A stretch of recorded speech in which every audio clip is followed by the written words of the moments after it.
Every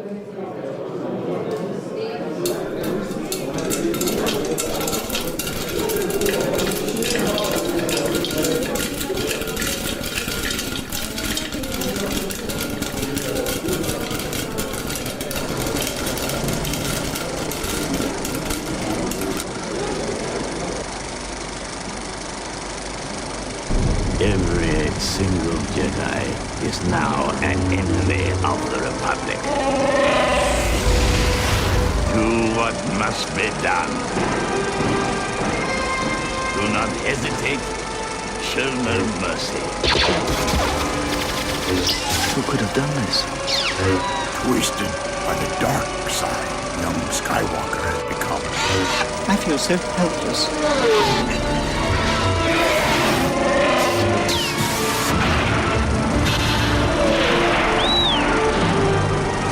Chosen one!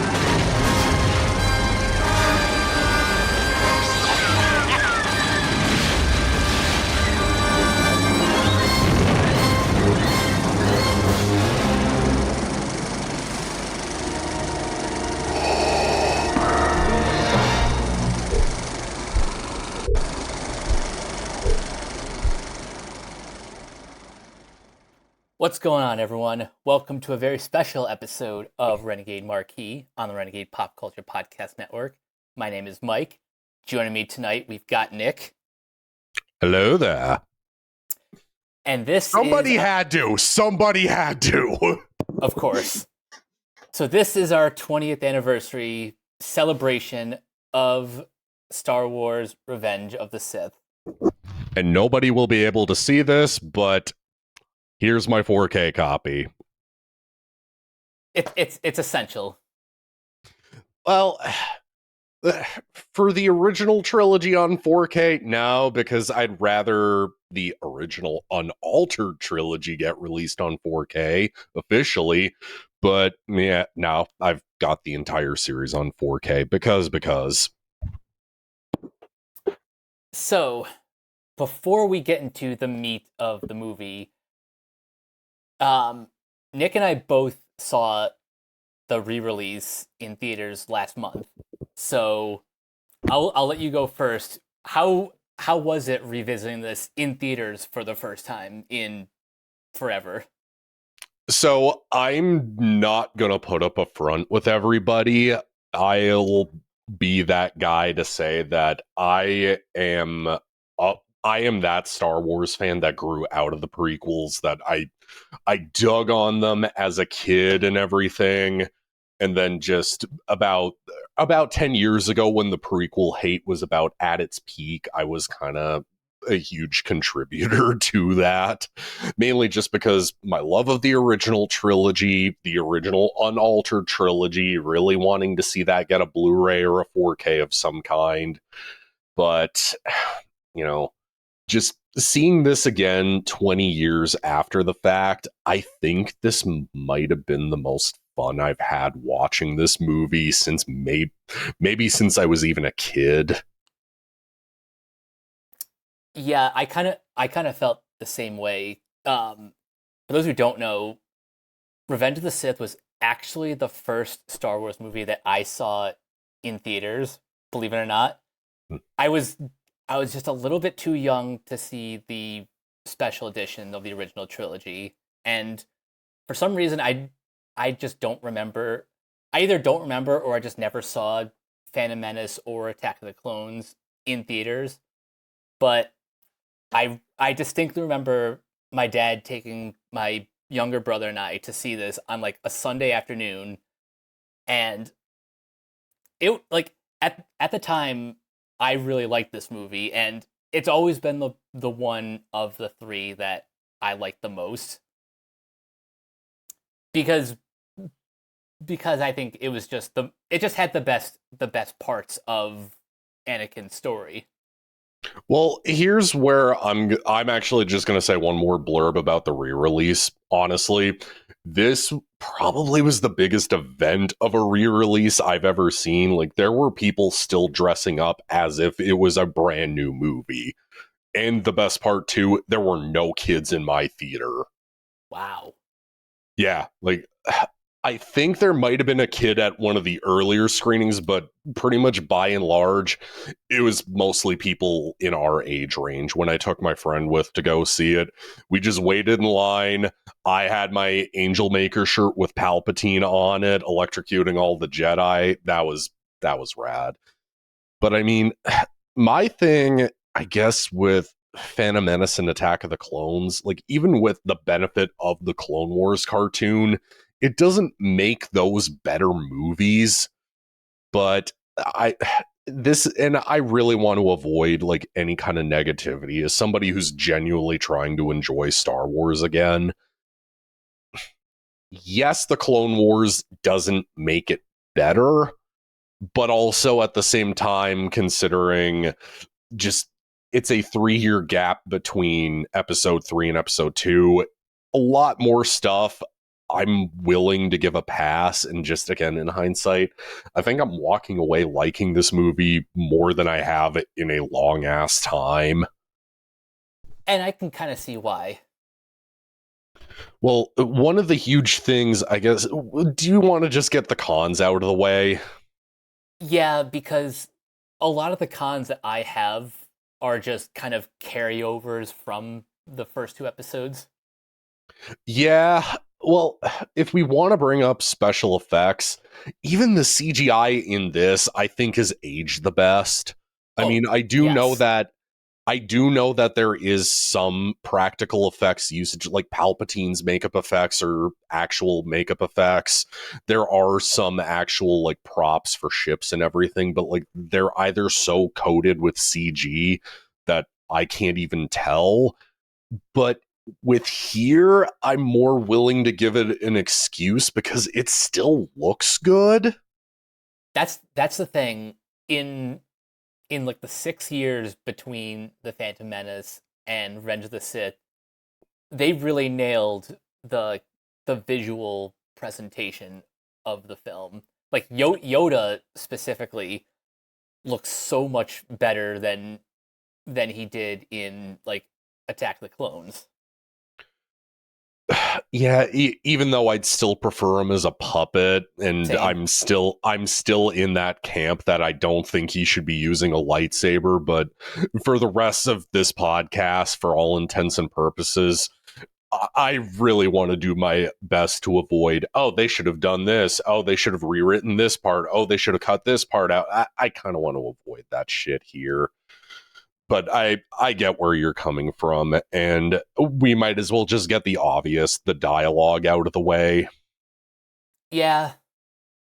Yeah, every bit of bad dialogue that gets roasted online just because it's a meme doesn't mean it's good. Yeah, bad dialogue is honestly, it's just kind of par for the course with Star Wars. Yeah, I mean, I get it. There's always going to be that element of cheese and just overly serious. But I mean, look at the original trilogy. You could still buy into it and take it seriously.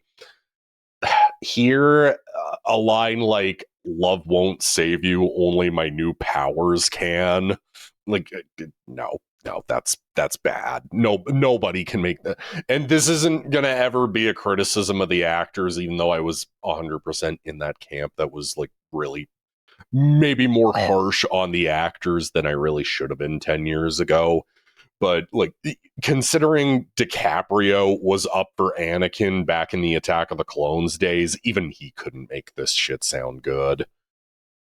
Yeah. Like I would say the person, like the actor who does the most with the dialogue is Ian McDiarmid. Yeah, but he's already hamming it up as is. True. But to be fair to you, though, it works because it just works. And then getting the really obvious one out of the way, Darth Vader going no at the end of the movie. It's still as bad as it was 20 years ago, and I laughed my ass off in the theater with pleasure. Yeah.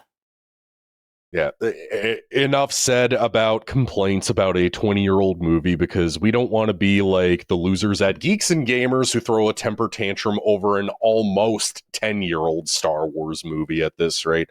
So, Mike, care to hop into all of the positives we have to say about this movie? Gladly. The first one I kind of want to bring up to you is, I don't know if you did this back in the DVD days at all, if you owned a copy of it, but one of the things I would almost always do sometimes, I would honestly just throw on the first half hour of this, because this thing kicks off on a high note. Oh, I love the opening sequence. I dare I say it, it's probably one of my favorite in the entire movie like in the entire movie series.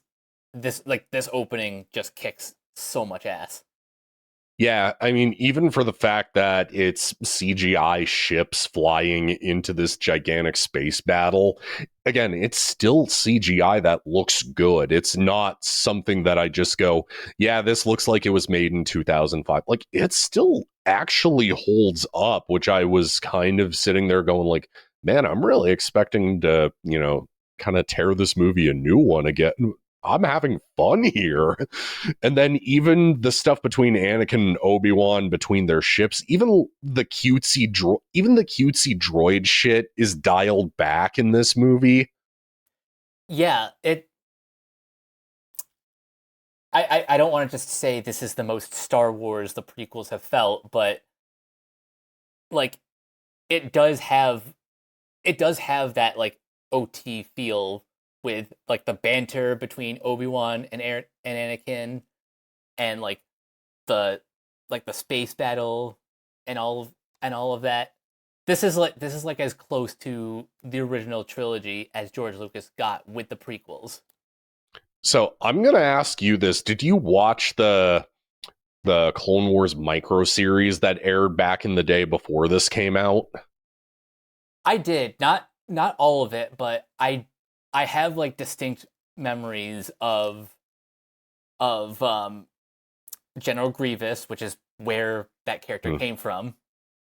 Yeah, that I was going to bring that up at the top, because as much as people like to dunk on him for the whole coughing thing when he walks into frame, I know it's dumb to let a movie off the hook for something that happens off screen in an unrelated series that aired on TV. But like the idea of Samuel Jackson using the Force to choke his armor so much that he just, can't breathe, that's cool.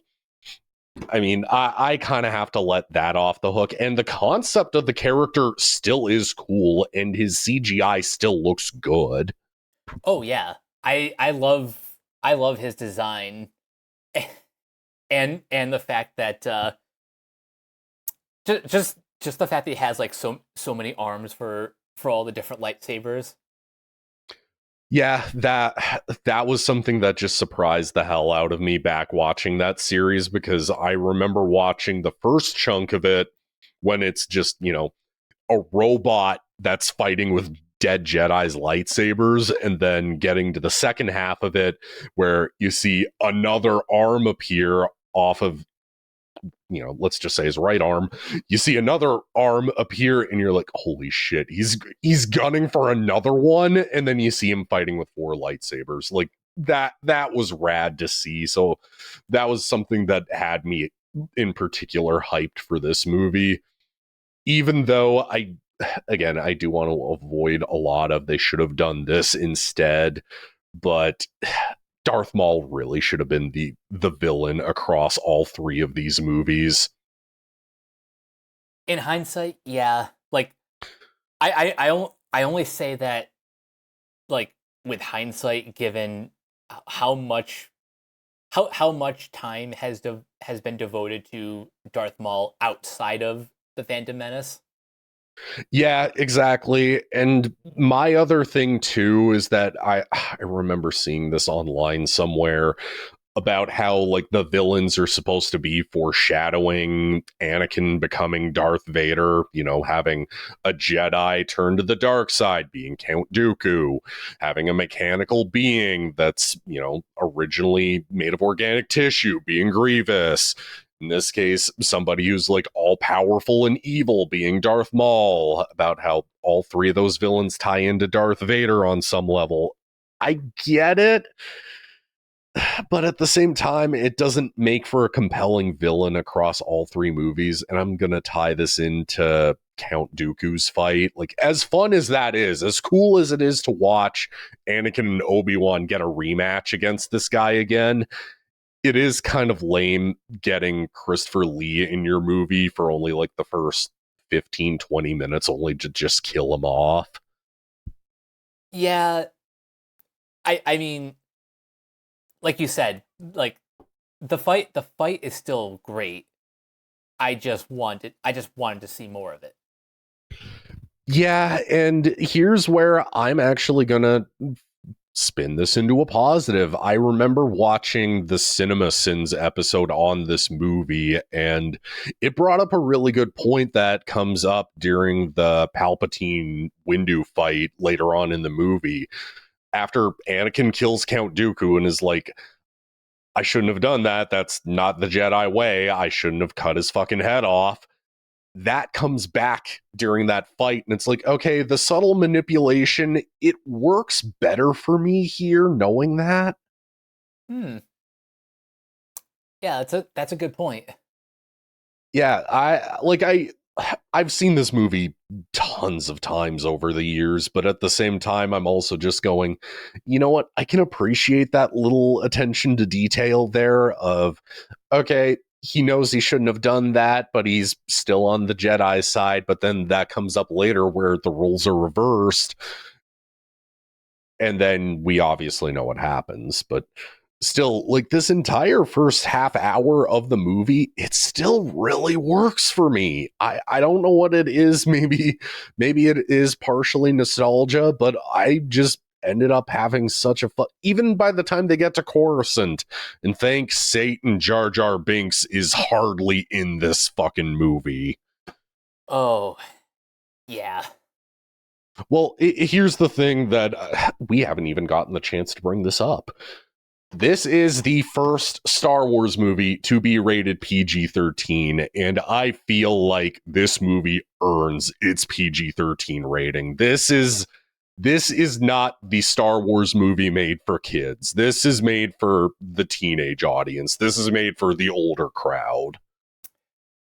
Yeah, like, especially when we get to what happens in the end, it definitely earns that PG-13 rating. Well, here's another positive I really got to say about the lightsaber fights in this movie. Yes, you can say that they are over choreographed, but one of the things that I really like about the lightsaber fights in this movie, everybody who is fighting with one genuinely wants the person they're fighting with dead. It is, when I say it earns the PG-13 rating, they are not afraid to basically borderline beat the shit out of each other with their lightsabers at this point. I mean, I've got a copy of the video game right next to me, which more on this in a minute once we get towards the end, but this really is the first Star Wars movie that kind of took the, I guess, Luke Skywalker method at the end of Return of the Jedi when he's fighting Darth Vader on the Death Star, and Darth Vader's just taunting him, threatening to turn Leia evil, and he's just like, no, and just starts wailing on him. That's pretty much all of the lightsaber fights in this movie. Pretty much. I guess I really should have brought the cons up, because I should have brought this up in the cons, excuse me. But Mike, I'm going to be honest. Aside from just the major story beat of this entire trilogy is about how Anakin Skywalker becomes Darth Vader, what really is the plot of episode 3? You know, that's a good question. The one that I came up with is it's a self-fulfilling prophecy. Anakin doesn't want Padme to die, but as the events unfold, that's exactly what happens. You know what? You actually did a better job than most people who would have just said to me, "Oh, you're not smart. It's just about how Anakin Skywalker becomes Darth Vader." Like, let's just be honest. Aside from like the Clone Wars ending, him turning to the dark side to save his pregnant wife from dying, like really, it's not like the original trilogy where you can go, okay, the original Star Wars is about Luke Skywalker is wanting to go join the rebellion, and he meets an old Jedi master named Obi-Wan Kenobi who wants to train him in the ways of the Force, and they meet a smuggler who takes them off of the planet he's living on to go fight the Empire. And then so on and so forth with Empire and Return of the Jedi. But here, I understand that they wanted to streamline the reasons why he turned evil to begin with. And honestly, rewatching this movie, his turn is making a lot more sense and works for me here. Yeah, I actually kind of felt that too, especially during this one like quiet dialogue free scene of like Anakin and Padme in their own spaces, just kind of gazing off and thinking about the other. Actually, it's them staring across the entire city at each other through the Force. Even better. Yeah, because it's especially the way it's framed and everything, it just makes total sense for it to just be that. So, I mean, yeah, that is really one of the best scenes in the movie. And I guess this is where we have to maybe defend him just kind of in hindsight. We're going to talk about Hayden Christensen. Yes, and we already talked about in our cons the dialogue, but I want to talk about his performance. Not necessarily not the dialogue he's saying. Yeah, not the dialogue he's saying, but his facial expressions, his body language. So here's where this is going to piss a lot of people off. This is going to piss the 10 years ago version of Nick off even. You know what? Hayden Christensen's not the worst actor on the planet. He's not. And I feel like we all were harsh on him just because of what we've built up knowing from the original trilogy of who Anakin Skywalker was, becoming Darth Vader. And I feel like the Clone Wars has kind of helped with that. And I also feel like the Obi-Wan miniseries has really kind of helped kind of heal the portrayal of that character, for lack of a better phrase of a sentence. But honestly, and just big hot take, I actually defend the Obi-Wan miniseries. I think it just got way too shat on. Everybody basically got what they wanted with that show. But I'm going to specifically bring up the fight from that show and just bring up the you didn't kill Anakin Skywalker. I did. Like, there's a lot of really good moments that he has in that miniseries. Like, even the Attack of the Clones version of him fighting Obi-Wan. Like, that shit's fun. That's still in line with this era of this entire series. And, it doesn't have a killing all of the sand people moment. It's a lot of what works in the Obi-Wan miniseries kind of just made me go, yeah, maybe we were too harsh on this guy. And especially, I also haven't seen Shattered Glass either, and I hear he's genuinely good in that movie. But to be honest, there's parts of this movie really where it works for me. Even I'm kind of going back on, I brought this up to Mike right before we started recording, but just kind of in hindsight, some of the stuff we criticized this movie for back in the day doesn't bother me nearly as much. I agree with that. Not only do I think Hayden's performance has gotten better, or maybe I've just softened up to it. But and I think you brought this up too.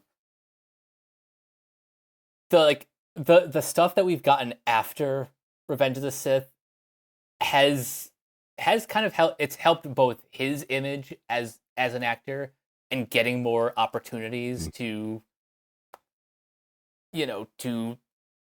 like play this character.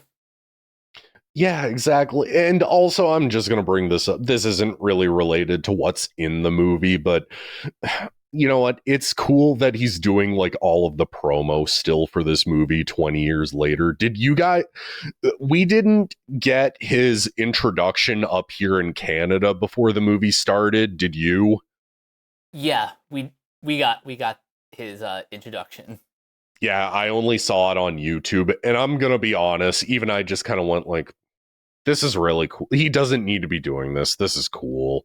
And him going on stage before a showing of the movie, you know, him getting a fan's lightsaber before he walks on stage, and then Samuel L. Jackson coming out and introducing the movie with him.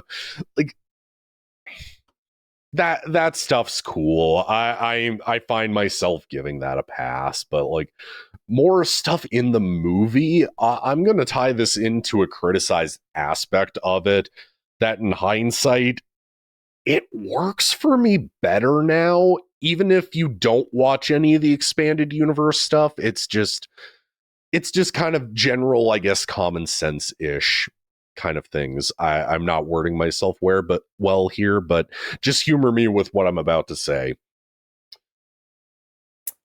The him not getting on the council stuff is not that bad. No, not at all. Well, let's just think of, again, common sense.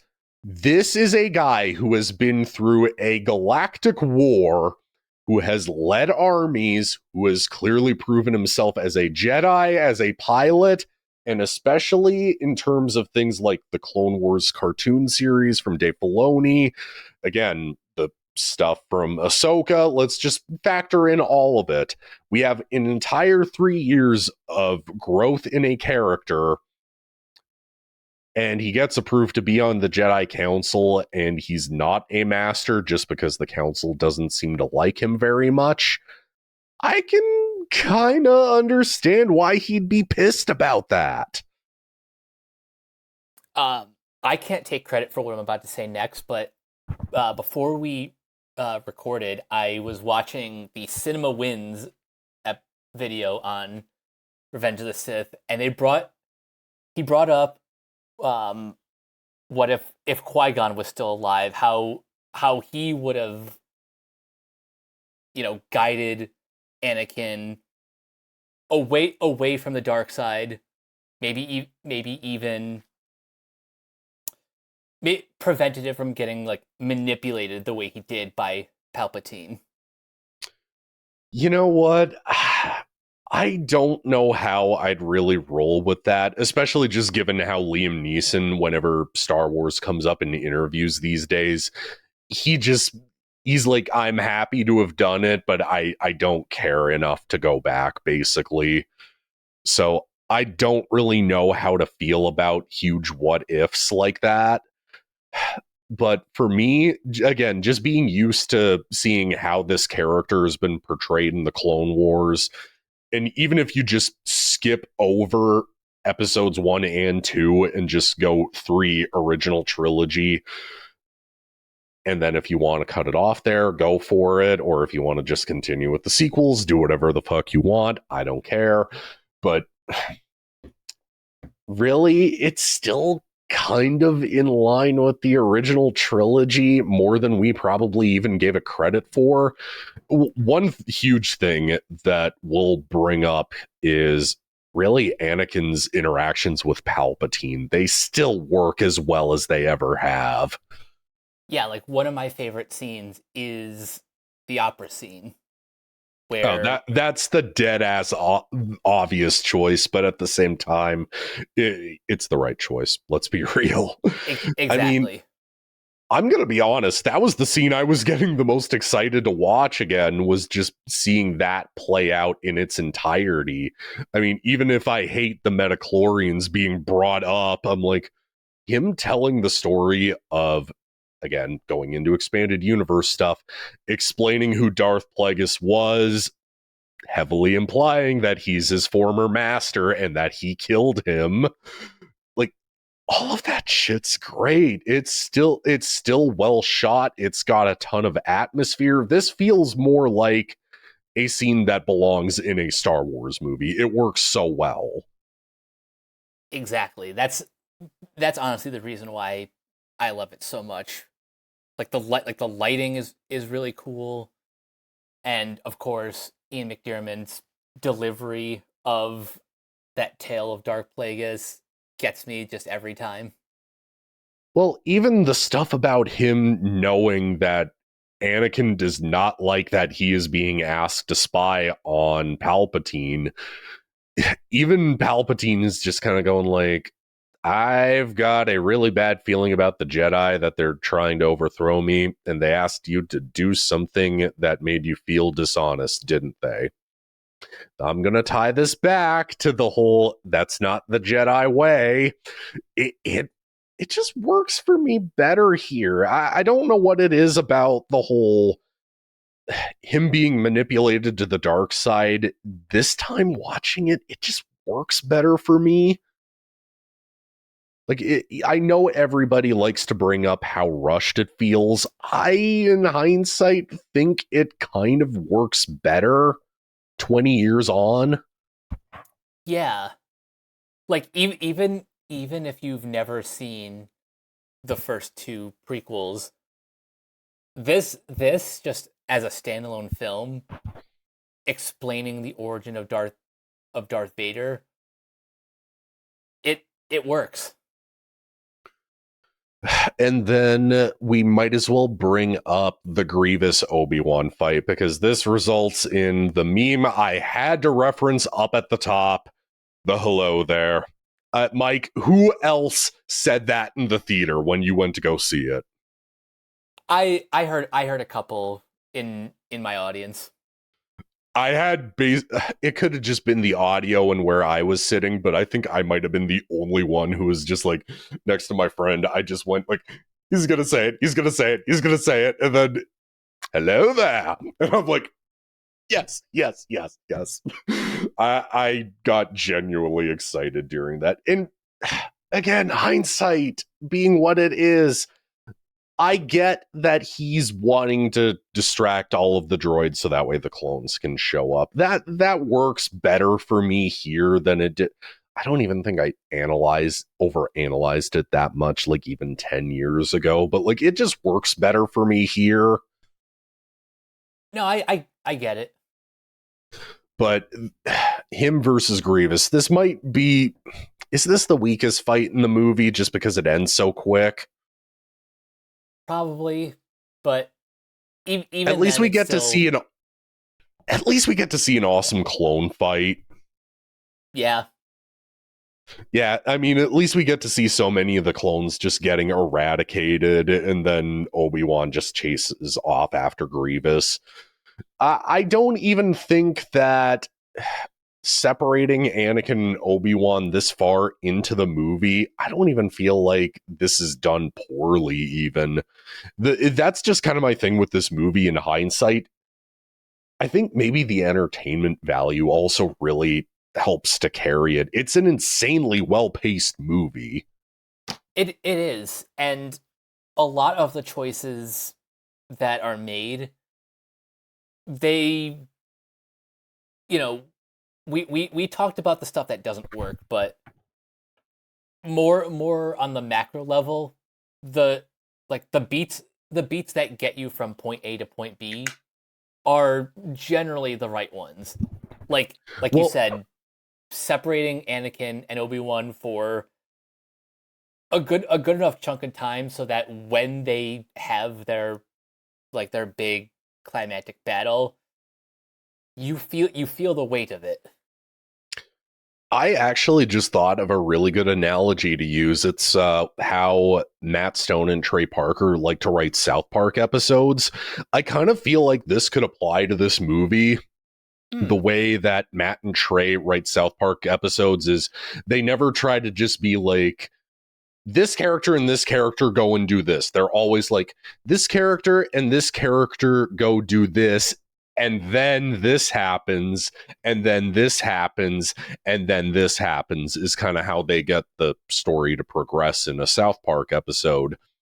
A lot of episode 3 for me is, we obviously have the opening space battle where Anakin and Obi-Wan have to go save Palpatine from General Grievous and Count Dooku. And then Anakin kills Count Dooku, which he knows isn't right, but he saves Obi-Wan, which is the huge win. And then they have to go capture General Grievous or kill him next. But then he escapes.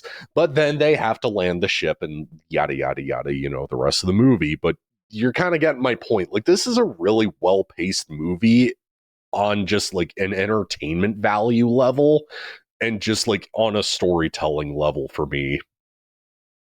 Yeah, the pacing, the rhythm of it. That's what makes this such an entertaining experience. Okay, and then we might as well hop into the Order 66 stuff, because the Palpatine, even I had to make the joke when he whips out his lightsaber. As soon as he does that twirl thing, I just had to do the Star Fox, do a barrel roll, as soon as he did it. I'll never not do that watching this movie, but even that fight still works for me, even with his ridiculous faces that Ian McDiarmid makes the entire fight. I'm just going to allow it. Yeah, he gets a pass for that.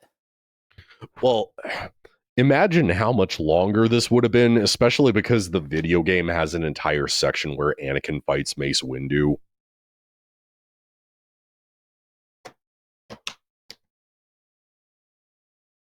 I mean, yeah, that's.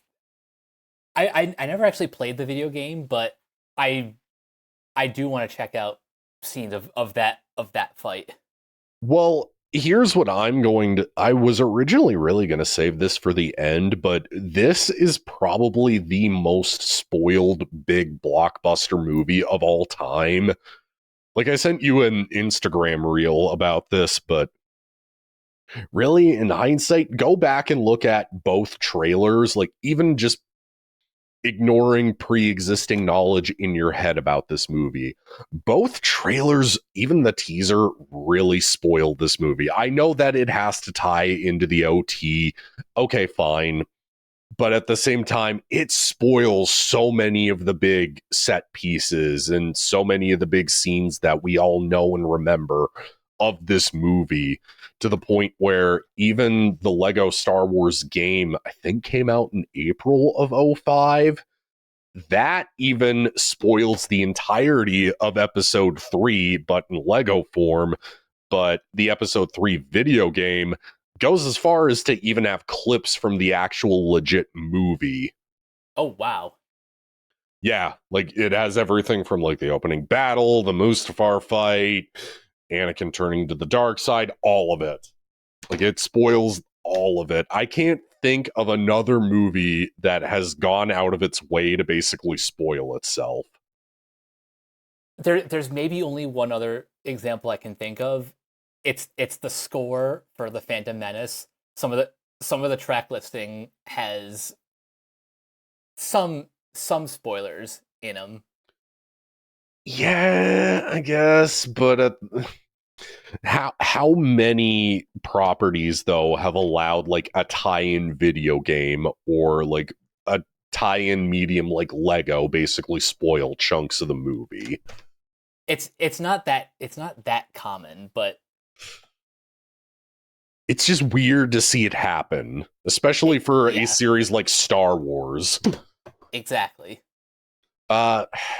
But aside from the Palpatine Windu fight, Anakin turning to the dark side, which we've already been over, but the Order 66 stuff also still really works here.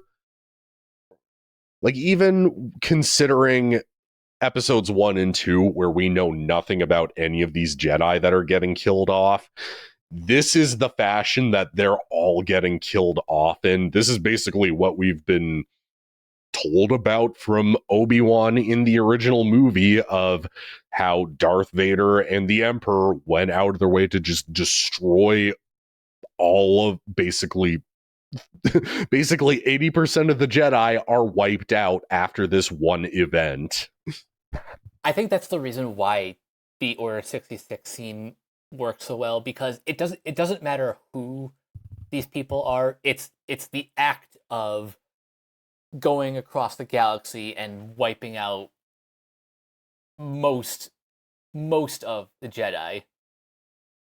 Well, again, not really wanting to factor in other media, but at the same time, knowing that Ahsoka and Darth Maul are off somewhere else in the galaxy fighting each other on Mandalore, and then Darth Maul telling Ahsoka that, yeah, the entire galaxy is being ran by this Dark Lord, and he is trying to turn your master into his new apprentice, and I was hoping to kill him before he could cause any of this shit to happen.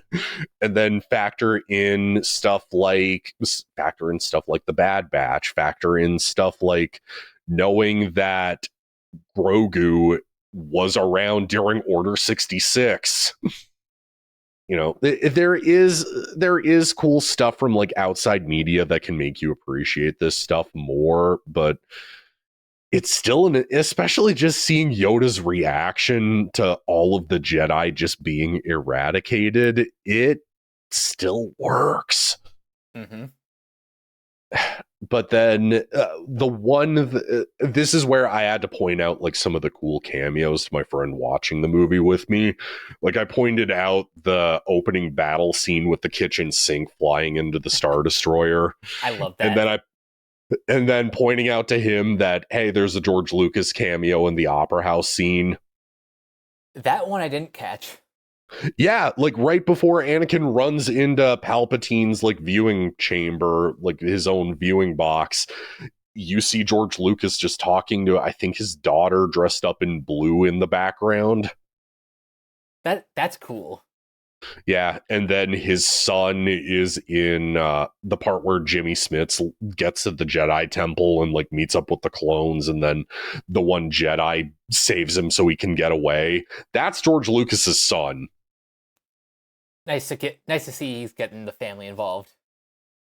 I mean, you know what? For as much as we can criticize the man, it is cool that he involves his kids in these movies. So I guess I end up giving him a pass for shit like this. But no, the Order 66 stuff, it still works so well for me. But then kind of the huge thing that most of the last chunk of this movie is the Mustafar stuff. If you really break it down, for me, the part that honestly, I'm just going to level with everybody. It freaked me out seeing Anakin have yellow eyes as a kid, and I don't know why.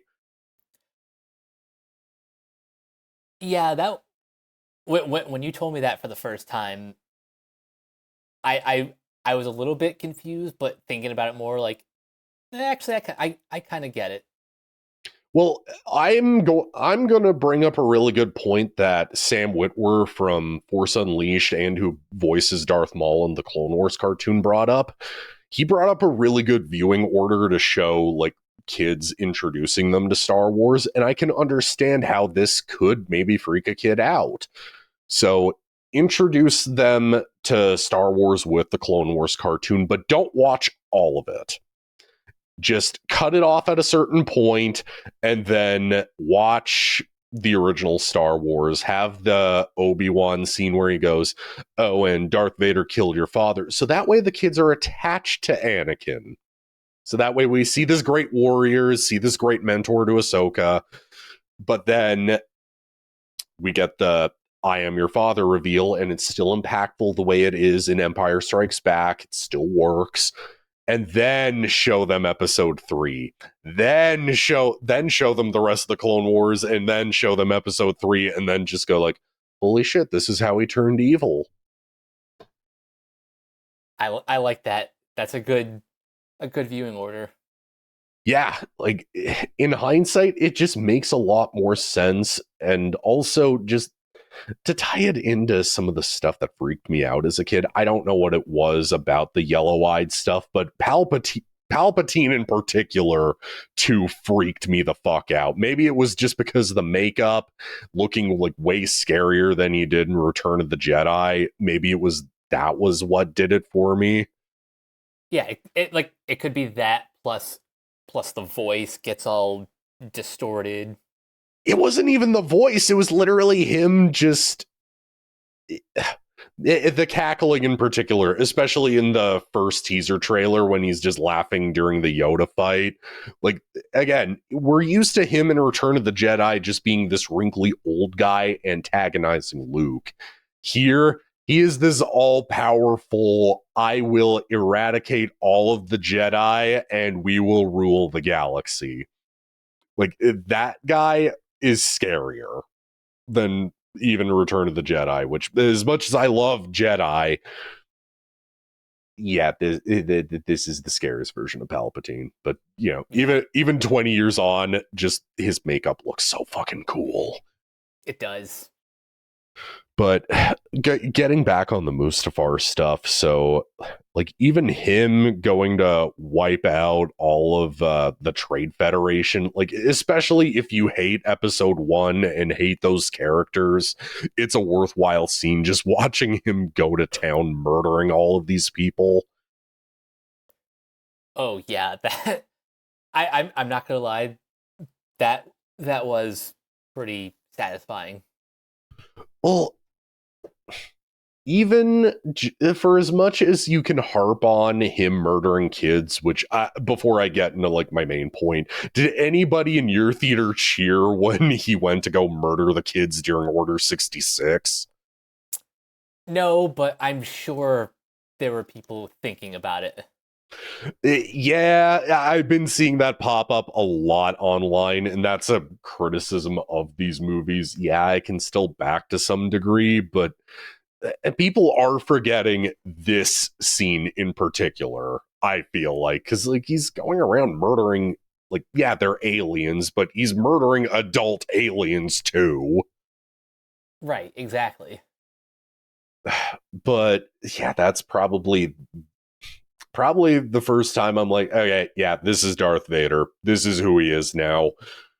And one thing that I almost do wish that they could have, again, I don't want to avoid a bunch of they should have done this is, but just hearkening back to one part of Attack of the Clones to kind of add to Anakin's kind of insanity before he chokes Padme out.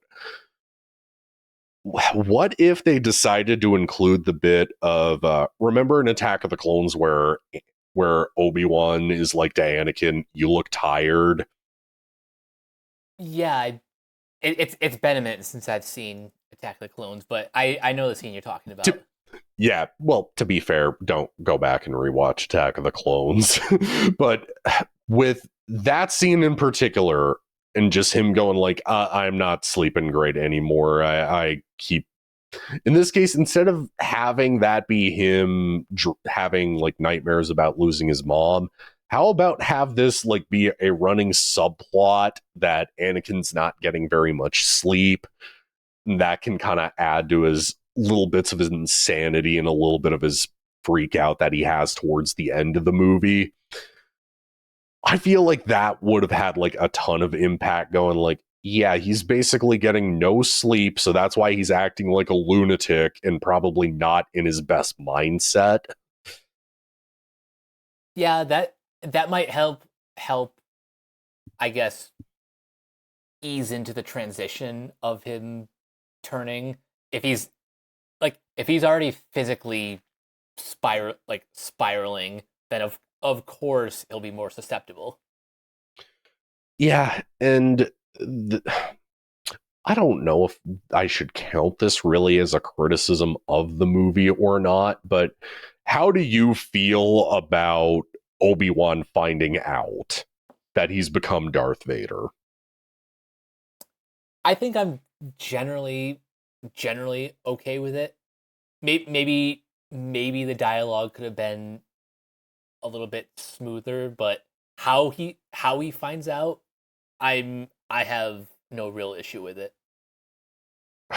My only thing is, at most, he sees him fighting other Jedi, him kneeling before the Emperor. I wish that could have gone on longer rather than him just kind of cutting it off at, like, I can't watch this anymore. How cool would it have been had he just watched like more footage, just be like this can't be him, and then he just tries to watch more of it, then he tries to watch more of it, and then gets to him kneeling before the Emperor, like just kind of fast forwarding it through the recording the way that they were fast forwarding through recordings like in the original trilogy. Like, I think that would have worked better. Maybe maybe you get to see a little bit more of Obi-Wan experiencing the 5 stages of grief as he's like as he's coming to terms with the fact that this is no longer my protege. This is A someone completely else. different person. Yeah. Like, even as much as I did criticize Yoda using a lightsaber and just kind of his portrayal in the prequels, in this movie in particular, it works better for me. Even going back to the beginning of the movie where Anakin's having the nightmares about Padme dying and him promising her that he's not going to let it happen, I can actually appreciate a little bit more about Yoda going like, be careful about this because you don't want this to become a reality. Like, just kind of let events play out and accept them as they are. That's something that even I, on some level, can find relatable. Like, just in hindsight. Yeah, I mean, I can understand to some extent why Anakin may not necessarily heed his advice, but to to the average person, what Yoda is saying makes a lot of sense. Yeah, I mean, sometimes you really cannot control a situation, especially as somebody who's lost two friends, who's had two friends die on them. Like, sometimes the best course of action really is you kind of just have to accept a crappy situation like that is going to happen. Like, I understand some people going like, the way he's saying it here can make him sound like a jerk, but again, maybe it's just me with my nostalgia goggles on. Maybe it is me just kind of rolling with the movie and just accepting it for what it is. But for me, it works better here. And then, just jumping to him, Obi-Wan finding out that Anakin's turned to the dark side. Yoda going like, yeah, the boy you trained, he's gone. He's Darth Vader now. He's not Anakin anymore. And then Obi-Wan just going like, well, I don't know where to look, but like, don't send me to kill basically my best friend. And for me, even Obi-Wan having the good sense to just go like, Padme probably knows. Yeah, that's as much as we like to make fun of Attack of the Clones. That is just Obi-Wan being a good detective. Well, also, I'm going to ask you this. I know this isn't established in the movie, but like, I guess it's fun to theorize. How much do you want to bet Obi-Wan knew the entire time? That's actually the sense that I got watching it most recently. I'm like, he knew, he knows, he always knew. Well, you kind of have to know, they're living together. Yeah. And he's always talking about her. Like, the entire past movie is him just, basically just being head over heels in love with her. You're probably, and you just see him going to her place all the time. You don't think they're banging. Yeah, he has to put two and two together. Well, I mean, again, it's been 3 years since Attack of the Clones happened, and like they've known each other pretty much their entire lives at this point. So I'm of the notion that Obi-Wan totally had to have known, especially him just picking up that Padme's pregnant out of nowhere and Anakin's going back to her place at the end of the day from the Jedi Temple. Something's up. But like, even Obi-Wan telling her, like, again, dialogue can be ironed out, should have been hammered out in a rewrite, but even her finding out, I'm not against the idea, especially just knowing that that's how Obi-Wan's going to sneak onto her ship so that way he can get to the planet. Right. But we might as well cut into the moment we've all paid for, the biggest lightsaber fight in history. So, yeah, this fight's awesome. It is. There's shit we can probably criticize. It being over choreographed, it cutting in between the Yoda and Palpatine fight. But it's still a blast to fucking watch. Honestly, I wish there were more scenes like this, but my favorite part of the fight, dude, is the part where Anakin's got Obi-Wan in a choke. That is honestly a really cool moment. And even just the setting is cool. Well, my entire reason for bringing that up, I'm going to tie it into my point about the lightsaber fights in general in this movie. That point in the fight, that's what I mean when I say these two people fighting each other want each other dead. You need to portray that Anakin and Obi-Wan want each other dead. And yes, we do know the original trilogy is going to happen afterwards. But if you're wanting to portray that happening, this part of the fight is how you fucking do it. Yeah, you have to feel the emotions on, like, from both of them. Well, I almost wish that they would have lost each other's lightsabers and they would have just started like punching each other. Like, you could argue that that's potentially comedic, but again, these two want each other dead. Obi-Wan trained Anakin since he was a kid. Anakin's mad he didn't get on the Jedi Council, which, yeah, you can roast and say this is all because somebody didn't get a promotion at their job and they just killed everybody. But at the same time, it's like, I buy into this fight if they're actually like wanting to beat the shit out of each other. But even hindsight, the Yoda Palpatine fight too, it's still fun. It is. It's obviously a bit sillier compared to Obi-Wan and Anakin, but I also kind of understand from an editing perspective why they wanted to splice these two together.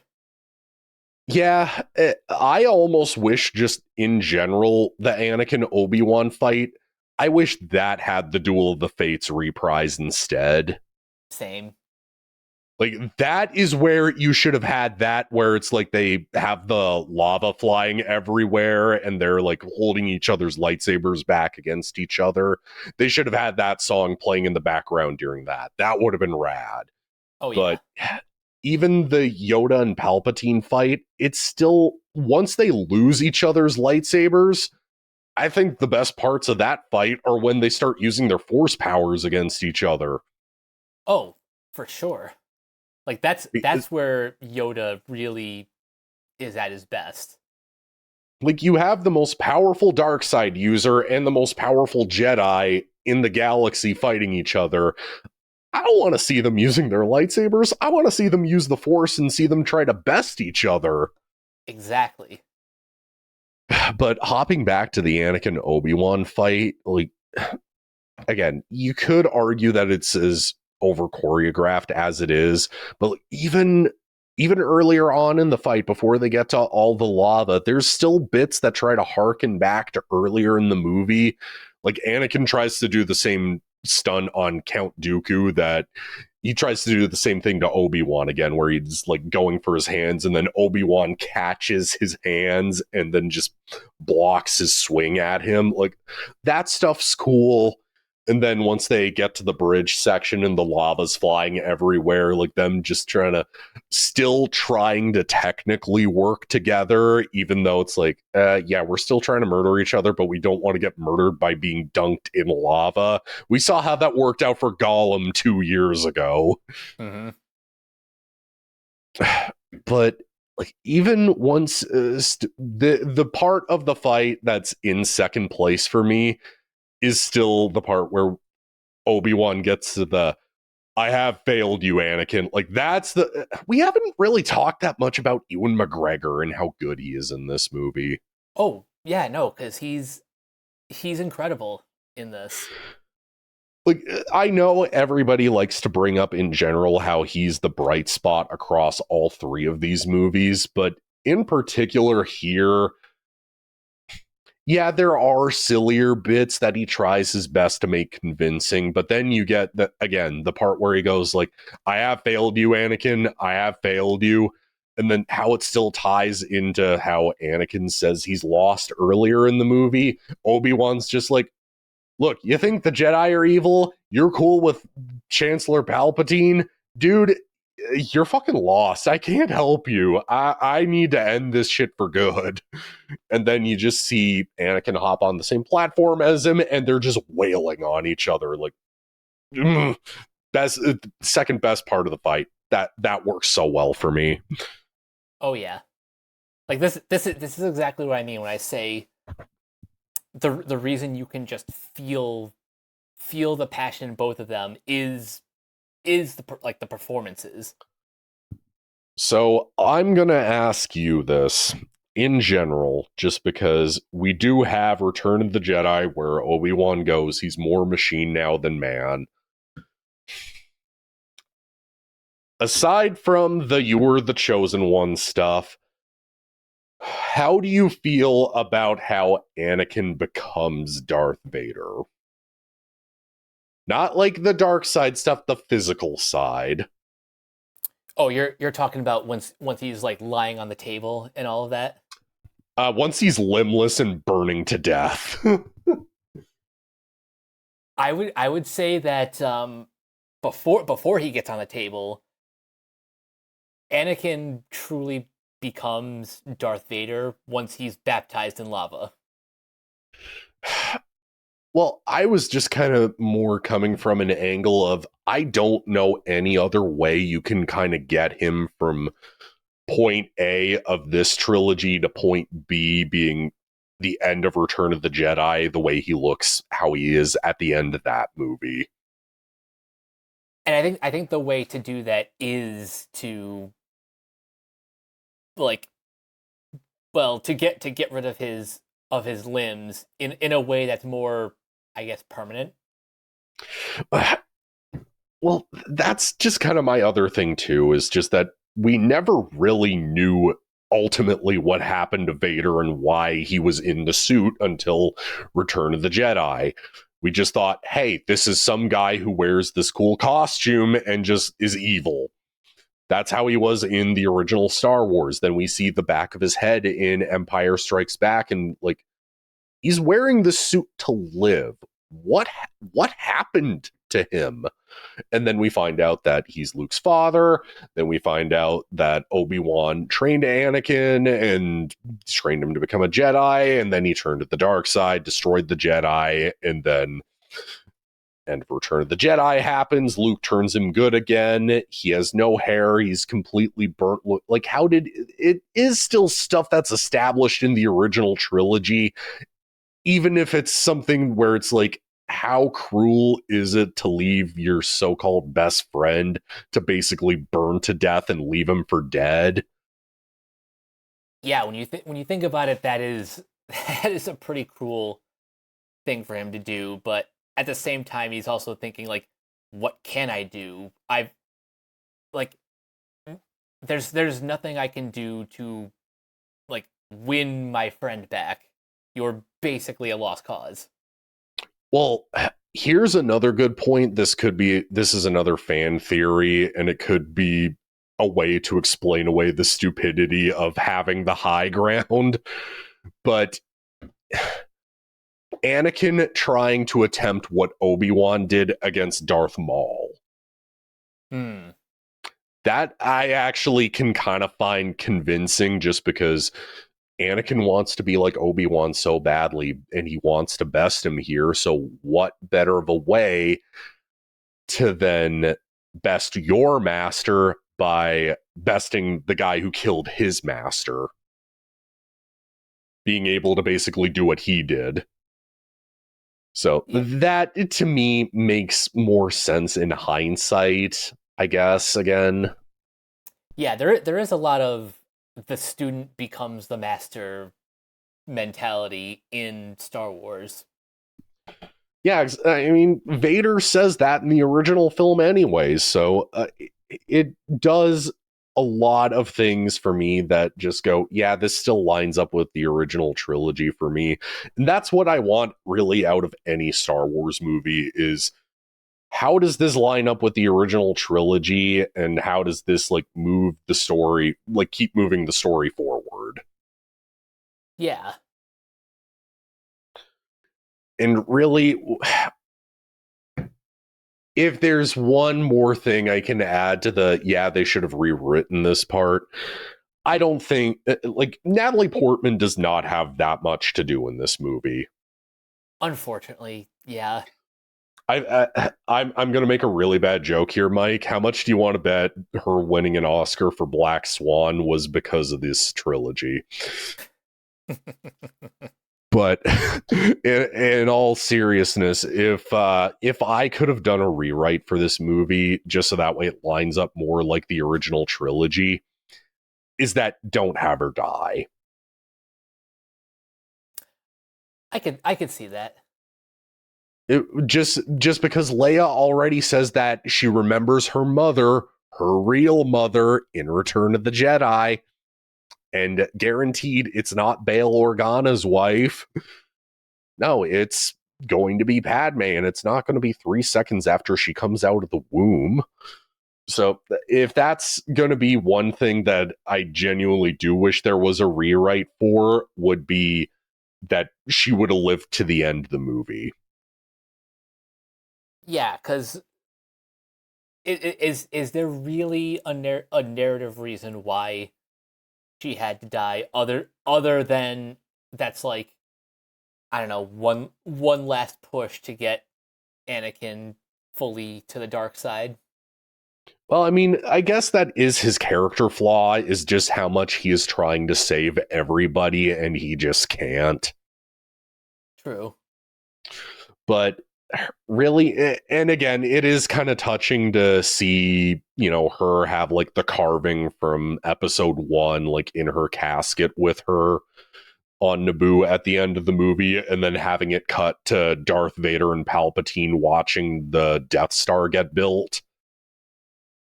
I did like that. Which, another thing that I'm actually gonna criticize Disney for something with what they've done with Star Wars, Mike. They should have just gotten the actor who played Tarkin in this movie to be in Rogue One. Thank you. I'm glad you brought that up.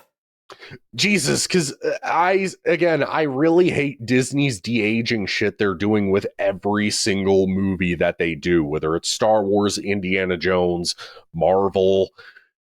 Like, come on, just either recast the actor or just have a lookalike stand in for the character. Exactly. And I feel like it's the best decision. And Tarkin's already in the Clone Wars cartoon, so you can just have him walk up to Vader and Palpatine as the Death Star is getting built, and just be like, oh, that's a cool little thing in the background. And then you just see Darth Vader fold his arms watching the Death Star get built.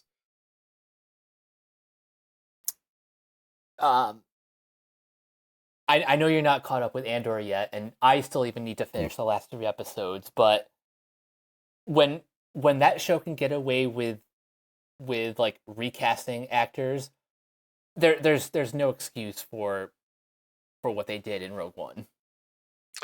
Yeah, and I know what you're talking about. I know they recast Bail Organa, which that's another thing too. If you can't get the original actor, especially if they're still alive, just maybe don't even have them in the story to begin with either. Especially considering that Jimmy Smits was in Rogue One anyways. Yeah. But that little aside, just the hindsight of episode 3, it's tying into a trilogy of movies I love, and despite the flaws that it has, you know what, as soon as it just cuts to the stuff that reminds me the most of the original trilogy at the end of the movie, I just end up going like, man, the experience of getting to this point was all worth it. Mm-hmm. Like just even hearing the like the Twin Sons theme leading right into the credits, that's just a perfect note to end this trilogy on. Yeah, I don't think of a better way you could have ended these movies. Just in hindsight, you almost really could. If you don't like episodes 1 and 2, yes, there are still the problems from it. It's still from the same writer and director, so it's going to be unavoidable, but just hindsight 20 years on, and that's why we wanted to do this. Episode 3 still works, and it's still a great watch. Agreed. And I'm going to ask you this. How many people in your theater applauded? There were definitely, like, there was definitely a big applause. I am bringing up now the box office for the re-release just to prove our point of how beloved this movie really is, even 20 years later. Yeah, because it was like number 2 at the box office and beat another recently released movie even. This is why I stand by it. I think movie re-releases in general need to happen more often. Agreed. So, yes, like you said, it was number 2 at the box office, made $25 million that weekend, and beat 2 other new releases, The Accountant 2 and Until Dawn. Which, considering I was not crazy about the trailer for the Until Dawn movie, I'm genuinely really happy about. But how much, in hindsight, nostalgia really being a factor too? How much do you want to bet that these Star Wars re-releases should still happen, like, forever? How much do you want to bet in 10 years this is going to get re-released again and we're still going to go have a great time with it again? Oh, that's of course they're gonna re-release this for like a 30th anniversary. Which this terrifies me that we're even talking about the 20th. Yeah, and in 2 years is the 10-year anniversary for The Last Jedi. More importantly, it'll be the 50th anniversary for the original movie. 50 years of Like, this iconic franchise. Yeah, and also this I have to bring up too, just because AI has become such a force, not just in film but in music. I have to bring up how badass this re-release poster is. Yeah, this is how you do a really good poster. I bring up AI purely because it cannot replicate how awesome this looks. There is a reason. It was either go back and try to find like a thumbnail that looks like one of the original poster arts from when it came out 20 years ago. But I just said, no, this is too good. We need to use this as the thumbnail. Yeah, it is. It's just that good. It encapsulates pretty much all of the big set pieces and scenes in the movie. It shows off Darth Vader's helmet. It shows the big space battle in the background. It shows the Mustafar duel. It's awesome. That's all cool.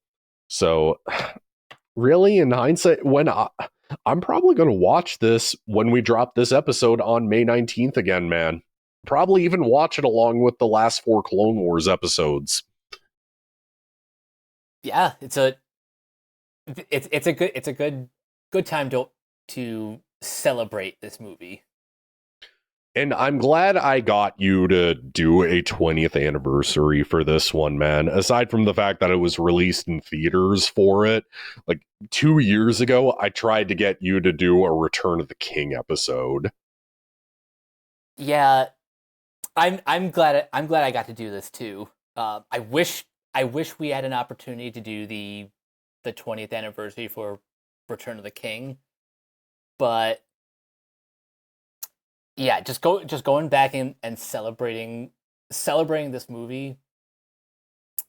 They should do more re-releases like this, and also keep them in theaters longer than a week.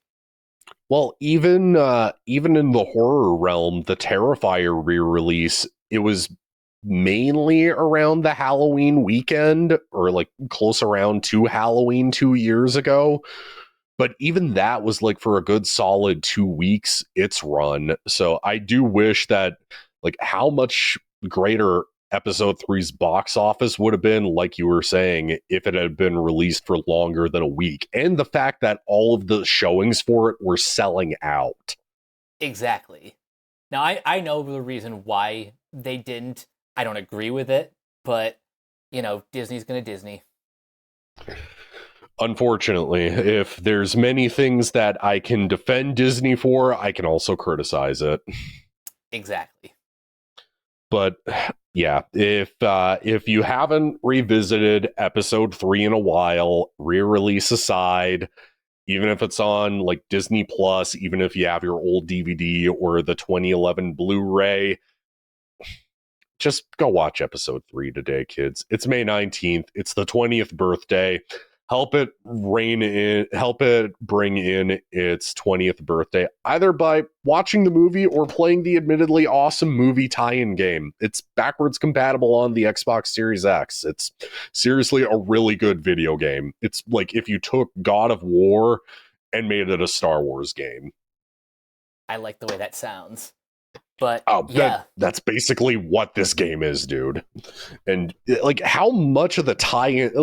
Let's have a little blurb for the end for the tie-in stuff. How much of the tie-in stuff did you have as a kid? Like any of the merch or any of the like Lego? I don't think I like collected any of the tie-in stuff, but I remember just from a marketing perspective, that stuff was everywhere.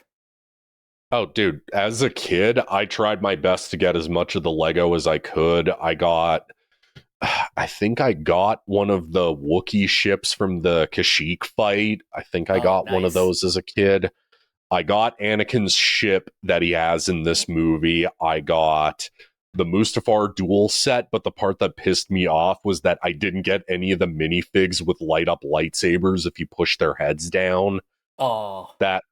That made me mad that I couldn't get those. What else did I have from when I was a kid? I did get one of the clone ships that just got re-released a couple of months ago. I had to get my hands on that. But like, even the 7-Eleven cups back in the day, I still have those, and they're lenticular, and they have ones for specific characters. That I had to get my hands on when I was a kid. Oh yeah, of course. But the biggest bummer is that, unlike you guys in the US, we didn't get the awesome popcorn bucket with the poster art. Yeah, I even had to ask the staff at my theater, and I was like, I'm not mad at you. I'm mad at, Cineplex's Canada's theater chain, by the way, for people who do not know. I was more like, I'm mad at Cineplex, not you. So don't even sweat it. But yeah, that all of that ancillary material just proves how big this movie was. Yeah, there's probably like longer, more descriptive, maybe even better YouTube videos that can describe the marketing for this movie. But yeah, I guess that's just the nostalgia, and I guess, dare I say, power that this movie has 20 years on, even to the point where you have just Bree edit around this part. Like, I guess that's just the testament to the power, dare I say, that this movie really has, to the point where even someone like Mark Kermode on his show, when he did a re-review of the re-release from a couple weeks ago, where he even goes like, I understand why this is basically this generation's Star Wars movie. Even if I'm not the biggest fan of it, he at least understands why people love it as much as they do. And even I'm kind of coming around to not just his side, but like the people who love this movie's side. You know, again, this is probably the most fun I've had watching this movie, probably since it even came out on DVD back in the day. Yeah, I'm actually just right there with you. I won't say that this is my favorite Star Wars movie of all time. I've seen people say that about Revenge of the Sith, but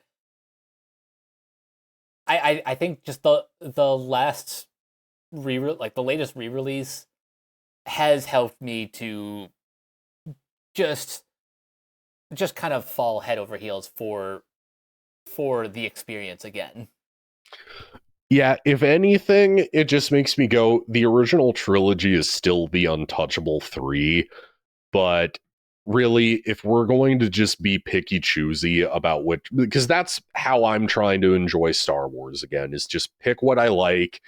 And if we get something like The Acolyte that I have no interest or desire in, I'm not gonna watch it. I don't give that much of a shit to watch something that I either know I'm not gonna like or I've just heard not great things about, and I'll just be like, meh, whatever, I'll skip it. I don't need to watch 12 hours of something I don't like. But if we're being picky choosy with Star Wars movies post original trilogy, I'd say this and Force Awakens are like the two best ones. Yeah, I might throw in The Last Jedi just because that's a movie that I really adored, but really, and anything that includes the original trilogy is like that's the top shelf stuff. I will include The Last Jedi just to piss geeks and gamers off, purely. Anything to piss off those grifters, anything to piss off douchebags like Ryan Kinnell or The Quartering and any of the right-wing rage bait douchebags on YouTube, go ahead and include it. I say go for it. Awesome. So yeah, that wraps up our celebration of Revenge of the Sith. Nick, where can everyone find you online? It will be Super Saiyan Death Metal God on Instagram. I mainly post album covers, albums on vinyl, CDs I own, concerts I've been to, movies I'm watching, video games I happen to be playing. Go shoot me a follow. Go binge like my page. I do shout outs for people who binge like my page. And yeah, I appreciate the follow. I appreciate the support. And you guys can find me on various social media sites at Captain K42. You can check out my quick thoughts on letterboxd.com/CoachK42. And you can follow Renegade Pop Culture on Facebook and Blue Sky at Renegade Pop Culture. You can also find us on YouTube, on Podchaser. Consider supporting our Patreon at patreon.com/Renegade Pop Culture. Listen to all of our podcasts on Spotify, Apple Podcasts, or wherever you listen. And last but not least, everything can be found at renegadepopculture.com. You escaped, so do we. That'll do it for this episode of Renegade Marquee. We will catch you guys later. Nick, take us out. Something, something, something dark side. Something, something, something complete.